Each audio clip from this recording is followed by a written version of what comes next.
sur ce plateau. Vous le voyez, nous avons changé de décor. C'est le terrain qui commande. Et nous sommes toujours en compagnie de Mohamed Souma sur Ressa TV dans Passion Verte pour parler du club d'agriculture de Kindia. Nous étions en train de développer un aspect très important lié maintenant aux champs, c'est-à-dire en contact direct avec la terre. Ok, bon, on dit bon retour. Ouais, justement. Et, bon, on était au niveau de la production des GS, des groupes solidaires de Kindia. On dit, à Mambia par exemple, on a plus de 10 hectares de manioc qui est 10 hectares de manioc déjà mis en valeur. Déjà mis en place et okay. Le lever est déjà fait. C'est en cours de végétation maintenant. Et avec, à l'instant même, mais ils ont fait le premier nettoyage, c'est-à-dire le désherbage. Okay. Et l'installation des grillages, des rouleaux, pour des barbelés pour la protection. Ah, justement, c'était en train de citer même le don de l'équipement qui était venu. Vous avez parlé des semences. Justement, il y avait des grillages aussi. Oui, on dit il y avait des semences que j'ai citées. Et au niveau des équipements, il y a le grillage, les barbelés. Il y avait 149 rouleaux de barbelés qui étaient venus, prévus pour 50 hectares de production. Il y avait aussi des roues, des dabas en une bonne quantité, des machettes, presque tout qui gants, des gants, des arrosoirs. Non, les arrosoirs étaient prévus pour les grains de changement, les écoles. Ok. Mais bon, nous on sait comment l'antenne. Vous savez que c'est pour l'antenne. C'est pour l'antenne. Voilà. C'est pour l'antenne. Voilà. Et évidemment, les semences aussi, j'ai parlé de 10 kilos de maïs dont les écoles ont bénéficié. Mais ça aussi, les semences étaient prévues pour les GS, les groupes solidaires. Mais comme il y a la solidarité. Il y a la solidarité.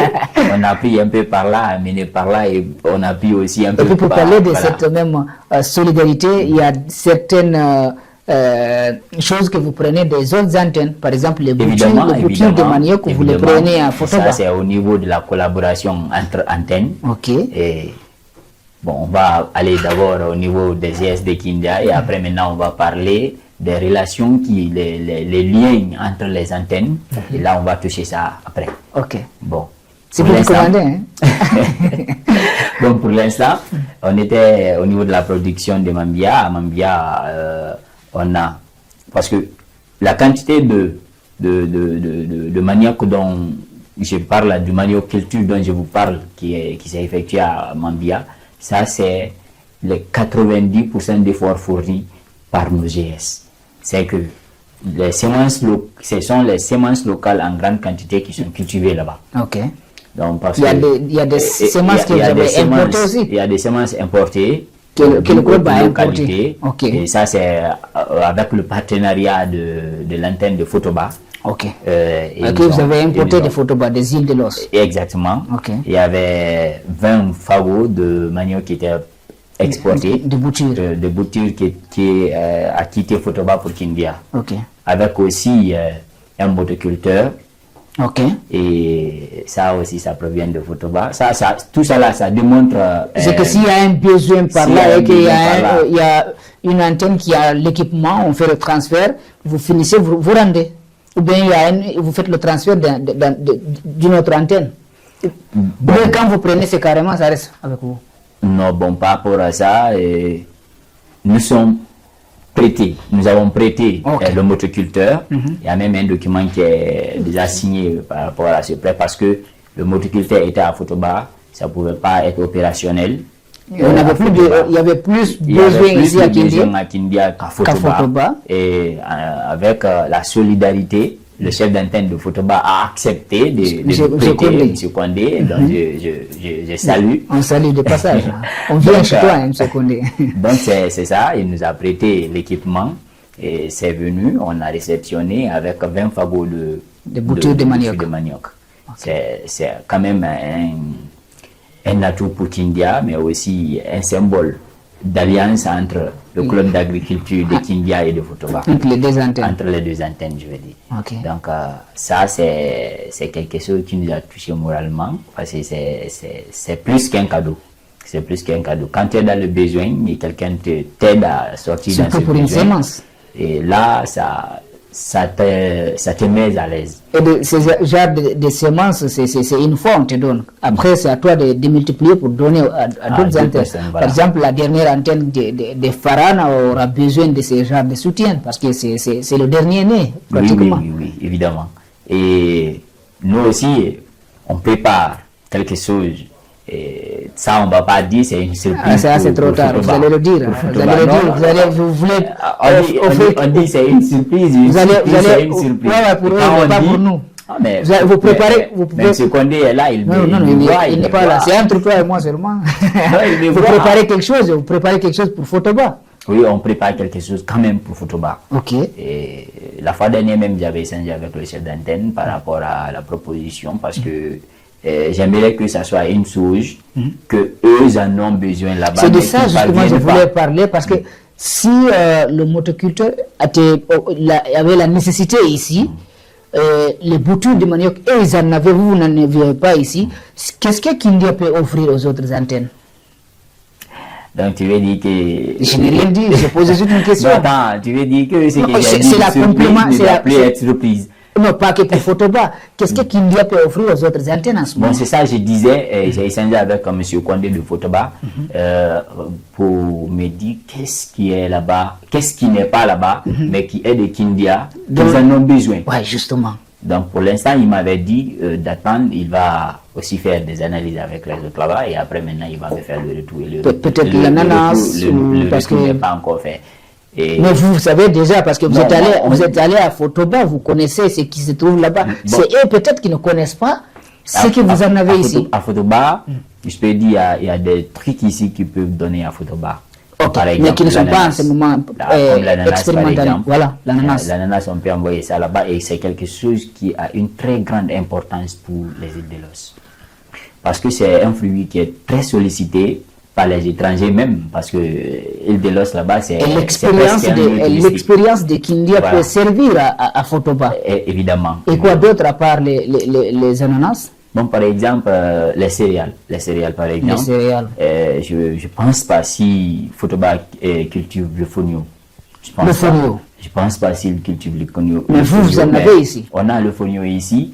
Et il y a même notre groupe solidaire de Baharo, de Molota qui ont cultivé le fonio cette année. Et on rappelle de passage que la Guinée quand même a ce trophée. La Guinée est à la meilleure qualité du fonio au monde. Ça, c'est certifié. Okay. La meilleure qualité au monde. Ok, bon, nous aussi, on est en train de commencer avec 15 kilos de fonio pour commencer avec ça cette année. Il y a notre groupe solidaire de Molota Centre de Baribombo qui sont en train de faire cette production cette année. Et destiné... Baribombo, c'est le site. Ah, c'est le nom des sites. Je pensais que c'est le nom d'un joueur. Non. Balombobo. Non, Baribombo. Okay. C'est un local appelé comme ça. C'est un village qui est appelé Baribombo à Molota, dont le site de notre groupe solidaire qui abrite votre site. Voilà, évidemment. Je comprends. Donc, Baribombo. À part de ça, on était dans la production, on pourrait rester dans le cadre, on était dans la production de Kindia. Et il y a 15 kilos, 10 boîtes de tomates qui étaient aussi parties à Mambia pour la production, parce que c'est une zone qui est reconnue aussi dans la production de tomates dans tout Mambia. Ok. Oui, c'est des Belém. Des Belém 113 sont des zones qui sont ciblées dans la production de tomates. Ok. Voilà, là, la terre l'en témoigne. Est-ce que dans vos activités, il y a eu des formations pour la transformation de quelques produits pour quand même la conservation, tels que la tomate, le manioc? Est-ce qu'il y a eu des formations pour la transformation de ces produits une fois une bonne récolte? Bon, pour l'instant, à Kindia, il n'y a pas eu de transformation, de formation sur la transformation des produits agricoles. Ça n'est pas encore fait, mais c'est dans le programme. C'est que au moment de la production, avant la récolte, il doit y avoir une formation sur la transformation de produits agricoles. Surtout que le club regorge aussi des experts dans ces différents domaines. Oui, oui, c'est quelque chose qui est prévu par le club d'agriculture, qui doit être fait. Mais bon, comme c'est la production, je veux dire, l'agriculture, c'est étape par étape. C'est étape par étape. Et on ne saute aucune étape. Comme par exemple, au niveau des groupes solidaires, on visait démarrer avec une grande vitesse. L'année à l'ouverture, on a passé par la formation des enseignants. Vous voyez? Donc, au niveau de l'agriculture des ES aussi, il est prévu de les former sur la transformation des produits agricoles avant les récoltes. Donc, c'est prévu comme ça. Mais pour l'instant, nous, l'équipe technique qui accompagne les groupes solidaires de Kindia, ont appris à ces groupes solidaires certaines notions de formation en gestion des herbicides, en installation des pépinières agricoles, le choix des sites. C'est que tout ça là, on les a fait apprendre cela. Il y a des détecteurs du sol qui vous permettent de savoir si ici on peut cultiver très bien. Déjà, on a vu ça avec l'expert consultant, Monsieur Ba, Ibrahima, du côté de Topaz. Il a des outils qui lui permettent de savoir la fertilité du sol. Ça, c'est au niveau de la pédologie. Hein. La comment on appelle ça? Ok, bon. Nous, on a un système. Parce que nous sommes des techniciens. C'est le technicien, c'est quelqu'un qui est plus proche de la pratique. C'est que lui, il est dedans même. Voilà. Nous, on a aussi un système de détection des sols. Comment savoir... Sans passer par une machine. Sans passer par une machine. Ah. Comment savoir... Un système naturel. Voilà. On a affaire avec quel type de sol et quelle culture qui peut réussir ici. Et là, on a aussi ce système. À vue d'œil. Oui, oui. Vous pouvez savoir... avec la main là, on peut comprendre. Avec la main, vous touchez... Je vais dire un peu parce que c'est quelque chose que je vois la curiosité. C'est justement... On dit généralement il y a 3 types de sols. Les sols argileux, en général quoi. Il y a les sols argileux, les sols limoneux et il y a les sols sablonneux. Donc à quel moment, il y a des terres qui sont composées aussi. Et on peut voir qu'il y a de l'argile, il y a du sable, il y a des limons, il y a un peu comme ça. Bon, comment reconnaître que, voilà, ça c'est quel type de sol? Est-ce que c'est l'argile et sable, ou bien c'est sable et argile, ou c'est limon et argile, ainsi de suite. Et qu'est-ce qu'il peut donner ici? Et qu'est-ce qu'il peut donner ici? Voilà. Donc, et aussi par rapport à la végétation. Par rapport à la végétation, on peut comprendre. Ok, parce que si on voit ce qui pousse... Les herbes qui sont là-bas, à travers ces herbes, on peut comprendre. Est-ce que d'ailleurs le sol là est fertile ou bien c'est pas fertile? Vous êtes toujours et là aussi on va dire un peu. Vous savez, il y a des herbes qu'on appelle en sous tien, dont les enfants enlèvent et j'attache pour jouer comme ça. Oui. Donc ça, ce sont des plantes qui démontrent la fertilité du sol. Des plantes sauvages. Voilà. Qui... On l'appelle en français le Calum pogonium. Le Calum pogonium. Ça c'est ce nom scientifique. Ok. Voilà. Et ça, quand tu vois ça dans ton champ, cela veut dire que le sol est riche. Et aussi, généralement, les gens qui cultivent le maïs, l'arachide par exemple, on sait que l'arachide... Vous savez comment on l'appelle en boulard? Non. Potini yongesa. C'est-à-dire, si tu ne te gères pas, ça te sache de ton sang. Ah, en tout cas, c'est ça. Hein. Potini yongesa. Donc, avec la végétation, il y a aussi comment on appelle ça, les herbes sous forme de bâtonnets là qu'on utilise quand on était petit à l'école. Avec les bâtonnets, on prend ça, on coupe. Donc, ce sont des cannes, des herbes qui indiquent que réellement ici, la nature, comment on appelle ça, les plantes, comment on appelle ça, le sol est riche. Non, ça demande que sur ce type de sol, les plantes à tubercules peuvent donner. Ok. Voilà, les plantes à tubercules peuvent donner. Et que ce soit maintenant le manioc, ou la patate, ou le taro, ça peut donner. Tu vois. Et maintenant, on considère qu'on est venu sur le terrain, il n'y a pas d'herbe. Et là maintenant, c'est un autre système. Comment comprendre que ce sol est argileux ou limoneux ou sable limoneux, argileux, sableux. Vous trouvez que c'est vierge? Bon, là aussi, il y a 2 méthodes. Ok. Il y a la première méthode, c'est la méthode de boulette. Boulette. Ou la deuxième, la méthode de lacet. Revenons à la première méthode. Bon, la méthode des boulettes, ça c'est, tu creuses. Le sol, là, même là où tu veux savoir c'est quel type de sol, tu peux enlever les herbes là-bas, tu creuses, tu mets de l'eau. Ok. Hein, tu formes en boulette. Ok. Hein, quand tu formes en boulette, si c'est un sol argileux, quand tu lances et que ça tombe, ça ne va pas s'écraser. Ok. Hein? Ça ne va pas s'écraser. Parce que l'argile est comme du colle, quoi. C'est déjà solide. Voilà. Moi, c'est tu sèches d'abord. ça colle, ça devient collant. Il y en a qui peuvent attendre. C'est que l'expérience dépasse. Il y en a, même si c'est pas séché, ils peuvent comprendre. Quand ça tombe là, Tu sais c'est quoi? quand ça tombe, Le connaisseur bien connaît sûr déjà. que c'est pas séché, mais quand ça tombe, tu sais, ça va prendre une forme ovoïde, ça va s'aplatir sur le sol. Et quand ça se lâche ou bien ça présente des fissures, tout ça parle. Bon, on va continuer un peu parce que Non, allez-y. ça c'est C'est très important bon, quand même. si les boules là sont séchées et qu'on lance vers le sol, ça tombe, ça s'écrase complètement, cela veut dire que le sol a une prédominance sable. C'est qu'il y a plus de sable que le limon et l'argile. Ok. Quand ça s'écrase totalement, deuxième méthode. c'est que c'est du sable. Ok. Et quand ça s'écrase avec Ça forme des particules. quelques morceaux comme ça, cela veut dire qu'il y a la prédominance sable, mais après le sable, il y a l'argile. Et on sait Et déjà quand ça se casse à deux ou bien ça ne se casse pas, cela veut dire qu'il y a la prédominance d'argile. Ok. Voilà. Ça, C'est la première méthode. La première méthode. Avec le laser aussi, c'est la même chose. Tu fais des boules longues. Hein?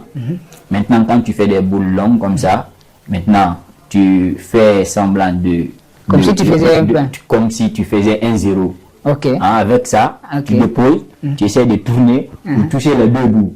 Quand ça s'écrase, paf, paf, paf, cela veut dire qu'il y a trop de sable.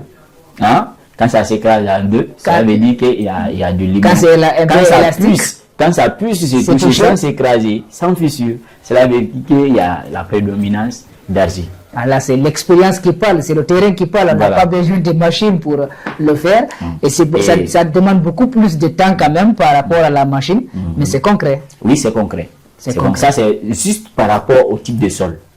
Parce qu'il y a beaucoup d'études à faire pour l'installation d'un champ, mais bien sûr que les moyens ne sont pas là pour ça. Sinon, il y a des études que on a faites avec les moyens qui doivent d'abord. être faites avec les machines.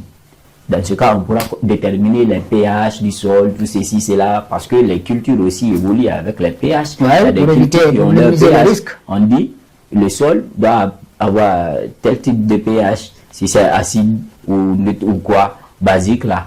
En tout cas, ça dépend Oui. des types de cultures.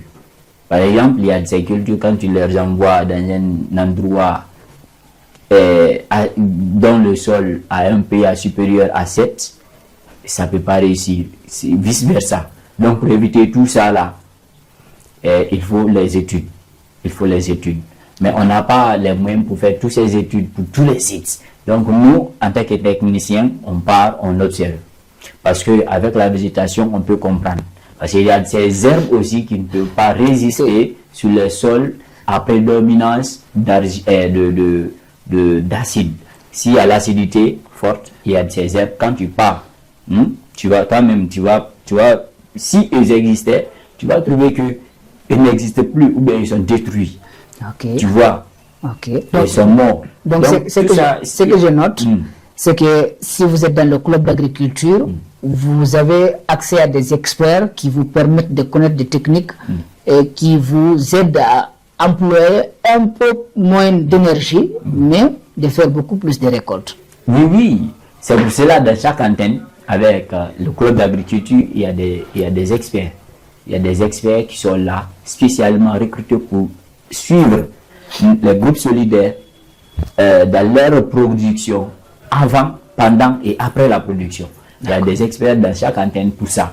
Et aussi, il y a des experts qui doivent évoluer avec les enseignants. Bien sûr qu'ils sont formés, mais il y a ces mêmes experts doivent aussi accompagner ces enseignants lors de la formation théorique et pratique des élèves.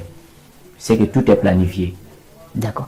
Alors nous allons marquer une courte pause pour suivre successivement les deux éléments qui parlent de la phytothérapie. D'abord, on va donner la parole au professeur qui est l'expert du club. Ensuite, le président d'antenne du club d'agriculture de Kindia, M. Molota, qui nous montre comment on plante le gingembre.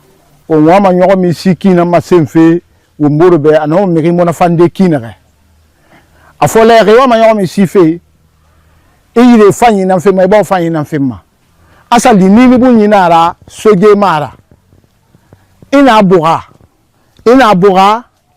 era bombo ina ra bombo era bombo ina ra bombo inyo mi gira a kuntun yira ala ko anoma place be to ngode kinare e yilige ina yilige mu yilitilimma esa kui ibendele tusarumma kono ima ndeli makuya borora alako anateba sang abogi mi mabori nambu malako abogi na abori keten ima yilige ima asa ima bendele gala rumma araba manakine nyogo misi manakine aga mirimo nafa alo wato nakine gaiki yirebu ga kima bogo fanyi dende ga mboroko arabombori araba manakine alors na tagraba kinare nyogomi ina sima anakuru hang nyogomi na kuntun fini tagi ino ma 20 cm tungudi ina ba mo mfera alako anaka makola bula nyogomi man iman no ma side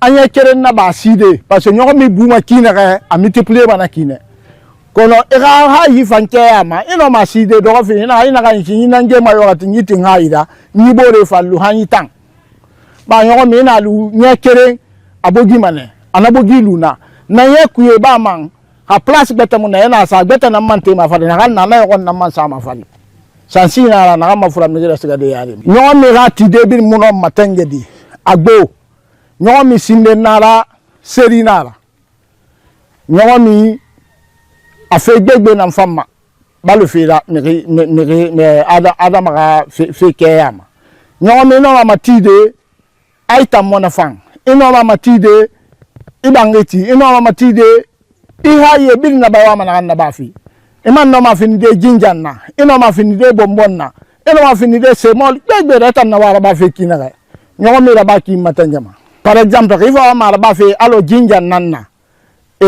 ina magolin ina ga tungo sinde na ga maga fanyira maka magolin din era sensen ina ra sensen kasuka nana isuka dondo saruma dogo yire hang akimbeli se na ira dogo na ko akimbeli ina min afegbegbe famanema surtout miginde to ngoma hal maje na hala museri swan na min abara haifa parce que kanke ku magamane mun fera jinya yala mo fo sungote parce que summa benu numara alima temuna alima ne akanke ku bari gara donc akimbeli fi mane ibonyema amang ikanke ku ikamane nanara mi atan solliciter son ngolira. Voilà, c'est le pont qui nous sert de traverser pour atteindre maintenant au dernier volet, c'est-à-dire la phytothérapie.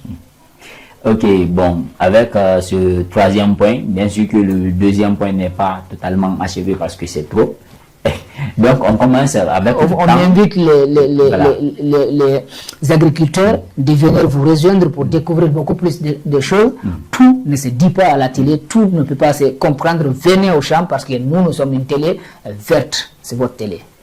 Bon, avec la phytothérapie qui est la dernière occasion que l'antenne de Kindia a obtenue à travers le club d'agriculture, c'est un point très important parce que dans la vie humanitaire, la santé compte beaucoup. Ouais.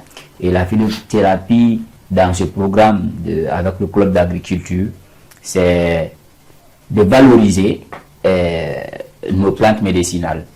C'est que au lieu de passer chaque fois à la pharmacie payer des médicaments très coûteux, pourtant on a à la maison... Tout est fait à la base de ces plantes. Voilà, mais si on ne connaît pas quelque chose, ça devient difficile pour nous. C'est ça le problème. Donc, nous, on voit ici des médecins traditionnels qui guérissent certaines maladies dont les hôpitaux peuvent soigner pendant des années. Oui. Par exemple, il y a je m'excuse, il y a une maladie qui tue beaucoup de gens actuellement, dont le nom est appelé Sogorofoye. Sogorofoye, c'est une maladie qui gonfle la gorge, la tête. C'est le goitre ou quoi? Non, bon, moi je ne connais pas le nom en français. Le nom scientifique. Donc vous maintenant, vous allez chercher le nom de ça là en français. Vous aussi cherchez, hein? C'est l'expert. C'est le nom qui est reconnu publiquement. C'est que tout le monde reconnaît son nom là. C'est une maladie qui se propage localement aussi. Bon, oui. Mais c'est que c'est pas contagieuse comme les autres maladies. Ça, c'est dû à un autre phénomène. Mais si c'est pas bien traité, si c'est pas bien traité, ça peut tuer. Et puis, si c'est pas bien traité, sans traitement, je ne pense pas si tu peux faire une semaine avec cette maladie. Ceux qui soignent disent que si la maladie fait 3 jours avec quelqu'un, c'est que l'intéressé a la chance d'être soigné.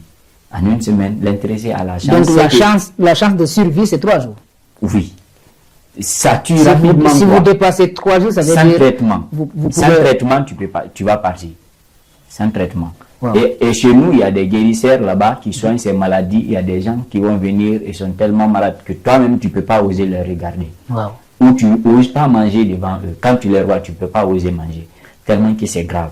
Mais avec eux, à base des feuilles, des écorces, ils soignent ces gens-là. Et la santé redevient normale. Mais on a vu aussi avec mais il faut faire très attention avec ces décoctions parce que si ça rate, ça complique carrément la vie. Oui, mais le traitement, c'est une question de risque. Tout traitement, c'est un risque. Parce que avant le traitement, on dit diagnostic. Ou bien, voilà, c'est justement le problème. Parce que s'il faut faire le diagnostic avec les yeux, c'est compliqué. Il faut pas aller copier, dire que j'ai maîtrisé, prendre des détections, des écorces, et puis tu te compliques la situation. On ne va pas carrément conseiller que ça aux gens. Et aussi, vous savez, la médecine traditionnelle, je ne suis pas de la matière, mais c'est un peu parce que j'ai aussi des parents qui évoluent dedans. La médecine traditionnelle aussi a ses méthodes de diagnostic. Par exemple, comment reconnaître une telle maladie? Il y a ces trucs que eux vont faire aux malades. La réaction, maintenant, leur indiquera c'est quel type de maladie. Par exemple, je préfère qu'on se concentre sur les plantes médicinales que vous plantez ici et qui peuvent servir pour ne pas s'aventurer dans un domaine dont nous n'avons pas forcément la maîtrise et qui peut-être avoir des impacts parce qu'on est suivi à travers le monde. Quelles sont les plantes médicinales qui poussent ici? Ok, chez nous, on a réussi les aloe vera. Les aloe vera. Le moringa. Le moringa. Et le gingembre pour l'instant. Pour l'instant, ce sont ces trois-là qu'on doit planter. Et il y a l'aloe vera qui est déjà mise en place. Il y a le moringa qui est en mode de pré-pépinière. C'est qu'on est en train de faire germer ça. Il y a le gingembre dont la place est déjà préparée, qui doivent être aussi plantées. Donc, c'est avec ces trois plantes qu'on va d'abord démarrer ce programme de phytothérapie à leur école. Vous avez déjà vu comment on plante le gingembre avec votre président, M. Molota? Oui. D'accord. Et même avec aloe vera, je pense qu'avec M. Ba nous avait aussi fait une démonstration. Vous me faites une très belle transition. Nous allons tout droit à Fria pour voir comment on plante l'aloe vera. On a une planche par exemple ici. Ce n'est pas nous qui l'avions fait, mais on veut planter par exemple aloe vera. Donc on fait des lignes. Normalement il faut avoir un cordeau, avoir une distance de 60 cm entre les deux lignes. Et sur la ligne, on maintient les 60 entre les plants. Par exemple, on veut planter ici. On fait comme ça. On creuse jusqu'à au moins 20-30 cm de profondeur. Envoyez un sachet.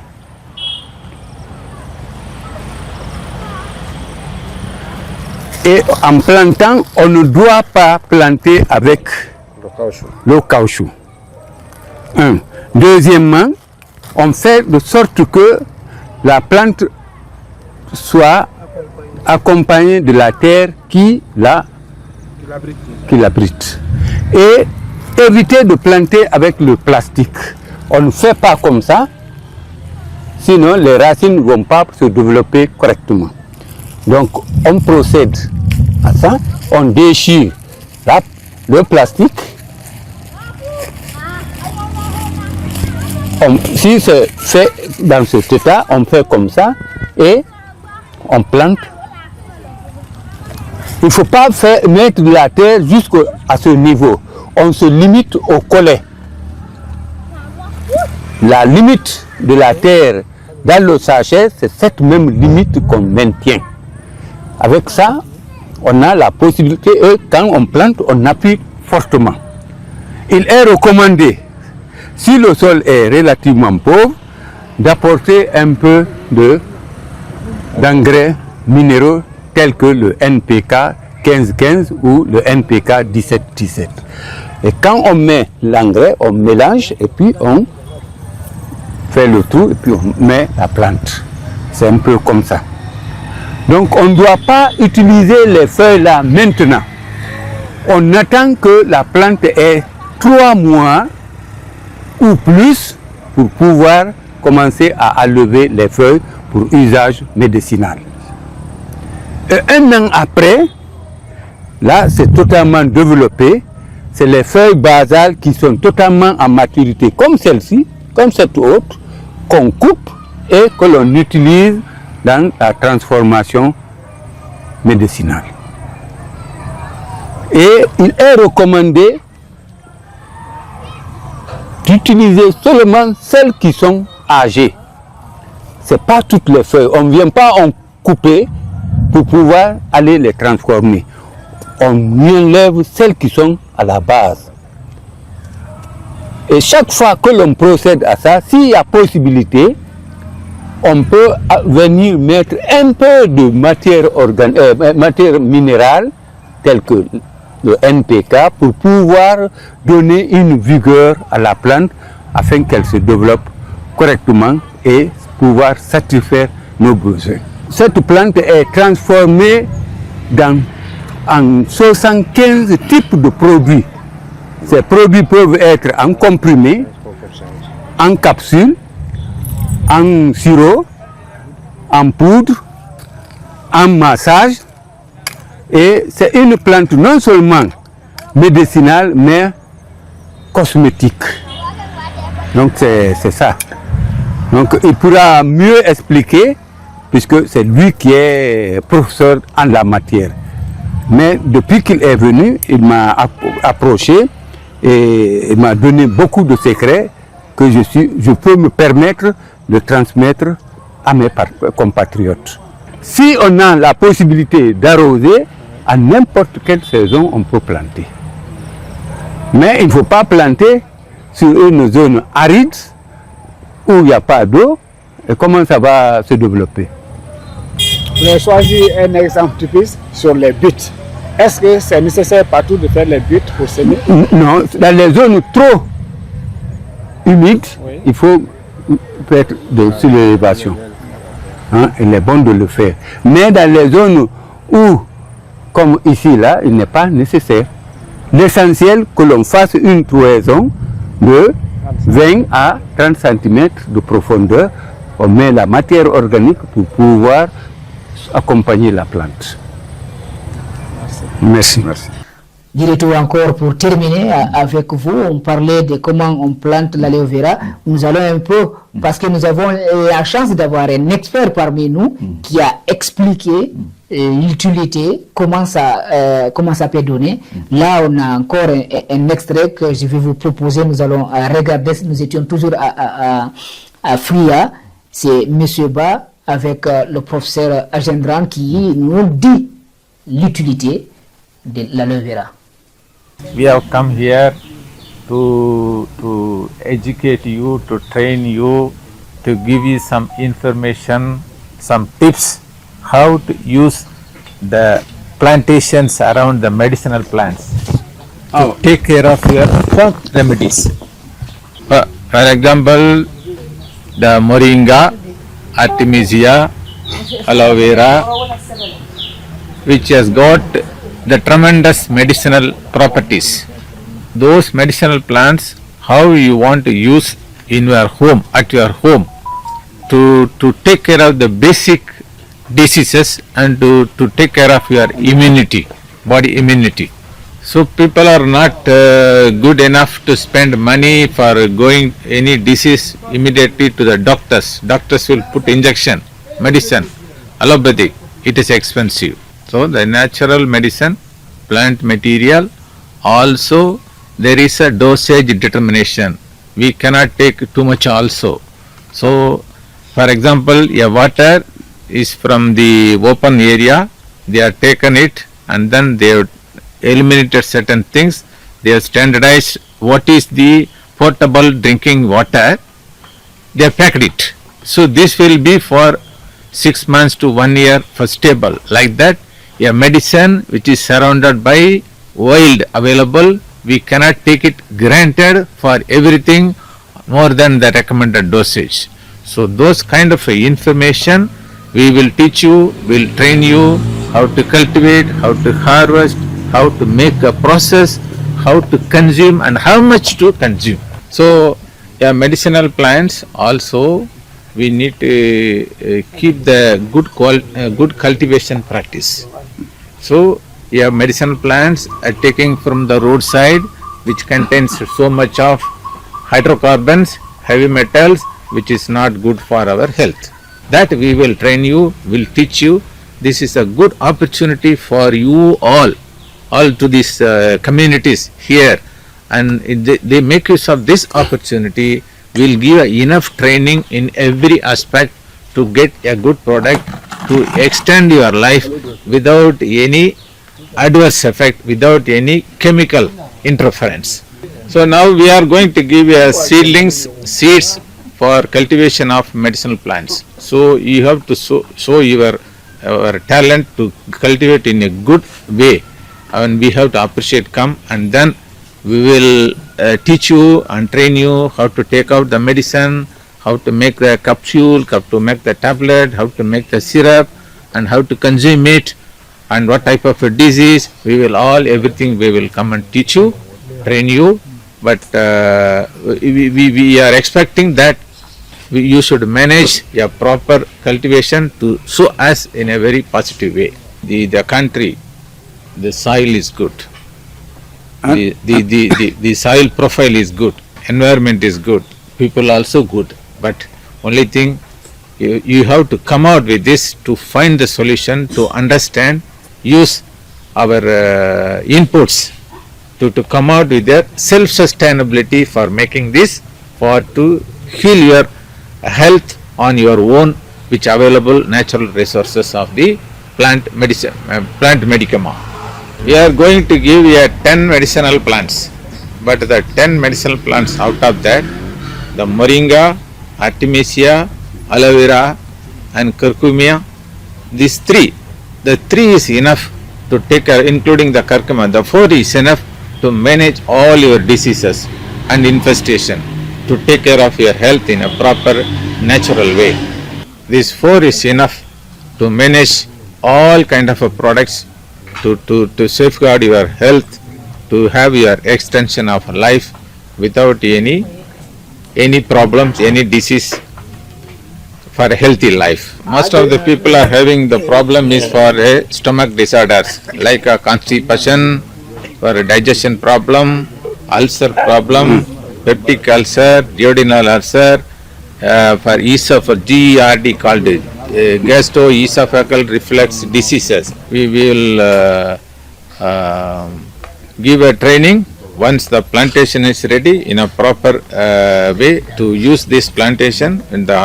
While coming at the time of harvesting, we will come and teach you, train you, and make how to make the product and for your usage. Merci. Thank you. Thank you so much for your patience. Thank you. Good. Nous sommes toujours dans votre émission Passion Verte. Là, nous sommes à Kindia en compagnie de Mohamed Souma. Dernier virage de cette émission, c'est la phytothérapie. Vous parlez des plantes médicinales dont vous êtes en train d'expérimenter, l'aloe vera et le gingembre et puis le moringa. Oui, évidemment. Le moringa, avant ce programme de phytothérapie, c'est une plante que certains producteurs utilisaient souvent dans leur champ. Parce que le moringa... Sans peut-être savoir son utilité. Voilà, non, on l'utilisait autrement dans la santé des plantes. Okay. On les utilisait dans la santé des plantes, mais ils ne savaient pas l'importance de cette plante profondément au niveau de nous les êtres humains. Okay. Voilà. Et c'est un programme naissant. Nous, franchement, c'est un programme qu'on tient beaucoup.